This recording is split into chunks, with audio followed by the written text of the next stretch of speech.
নমস্কার বন্ধুরা, আমার চ্যানেলে আপনাদের সবাইকে স্বাগত জানাই। আমি ছন্দা গোস্বামী সোনারপুর থেকে বলছি। আজকে একটা খুব সুন্দর রেসিপি নিয়ে চলে এসেছি, চিংড়ির পোলাও বা প্রন পোলাও।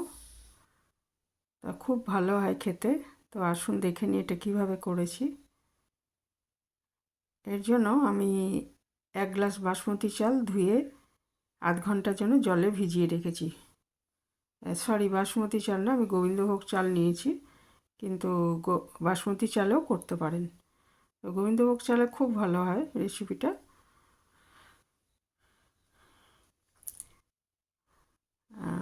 এটা আধ ঘন্টার জন্য ভিজিয়ে রাখলে ভালো হবে আর কি।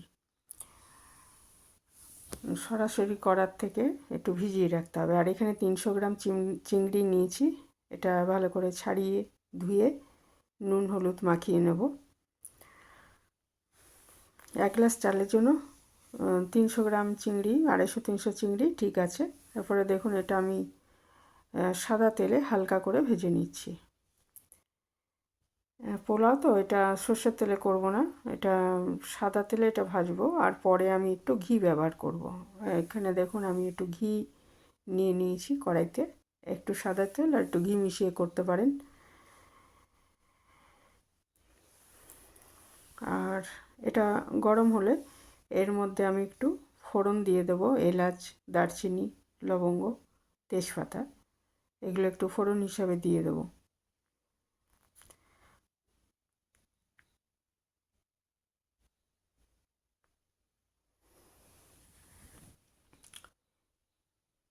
ফোড়নটা ভালো মতো গন্ধ ছেড়ে গেলে তারপরে আমরা এর মধ্যে একটা বড় পেঁয়াজ আমি কেটে রেখেছিলাম সেটা দিয়ে দিলাম এবং একটু ভালো করে ভেজে নেব পেঁয়াজটা।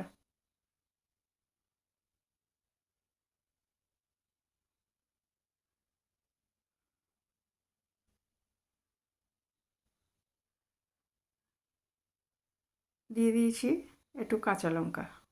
কাঁচা লঙ্কাগুলো একটু চিড়ে দিলে ভালো হয়, তাহলে ঝালটা বেরিয়ে এর সাথে মিশে যাবে।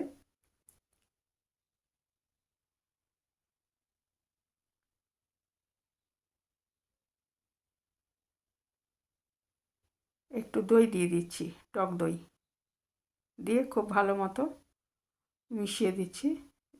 টক দই যদি ফ্রিজে থাকে তাহলে একটু ফ্রিজ থেকে বার করে ঘরের উষ্ণতায় এসে তারপরেই ব্যবহার করবেন।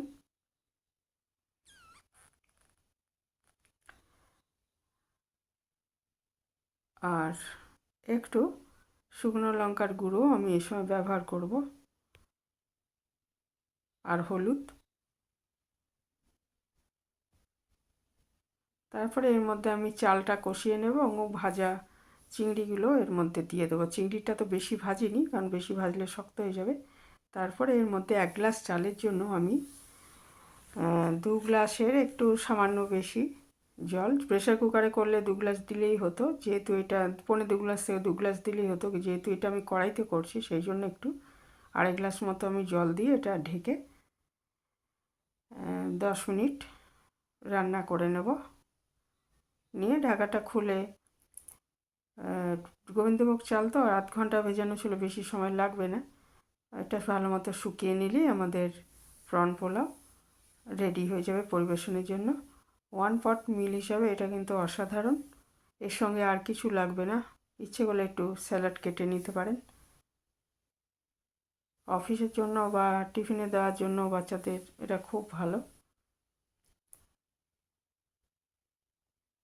তো কারা এইভাবে বানান আমাকে জানাতে পারেন কমেন্টে। এখানে শেষ করলাম, ভালো থাকবেন সবাই।